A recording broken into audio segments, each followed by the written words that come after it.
நேற்று February 14 கண்டிப்பாக எல்லாருமே வேலண்டைன்ஸ் டே வந்து செலிப்ரேட் பண்ணியிருப்பீங்க. ஆனால் வேலண்டைன்ஸ் டே முடிகிற வரைக்கும் எனக்கு இப்படி ஒரு சர்ப்ரைஸ் இருக்குன்னு கொஞ்சம் கூட நான் எக்ஸ்பெக்டே பண்ணலை. என்னுடைய ஹஸ்பண்ட் நேற்று ஃபுல்லாக என் கூட தான் இருந்தார். ஆனால் எனக்கு ஒரு சின்ன விஷ் கூட பண்ணலை. நான் அது பெருசாகவும் எடுத்துக்கல. ஏன்னா எனக்கு வருஷம் இது நடக்கிறதா அப்படின்னு சொல்லிட்டு நார்மலாக வந்து போயிட்டு இருந்துச்சு.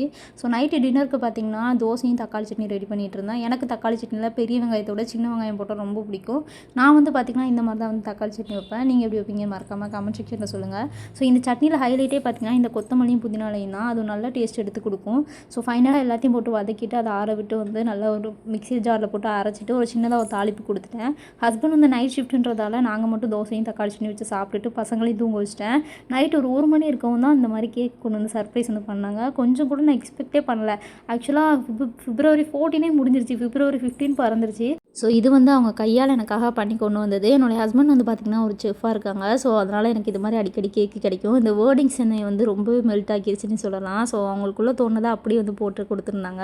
ஸோ பசங்களையும் எழுப்பி சூப்பராக வந்து கேக் கட் பண்ணி சாப்பிட்டோம். இது வந்து ஃபர்ஸ்ட் டைம் நாங்கள் வேலண்டைன்ஸ் டேக்கு வந்து சேர்ந்து கேக் கட் பண்ணி சாப்பிட்றது. இன்றைக்கி சிவராத்திரி. இதோட விலாக் அடுத்து போடுறேன். மறக்காமல் சேனலை சப்ஸ்கிரைப் பண்ணி வச்சுட்டு உங்களுக்கு என்ன கிஃப்ட் கொடுத்தாங்கன்னு மறக்காமல் கமெண்ட் செக்ஷனில் சொல்லிட்டு போங்க.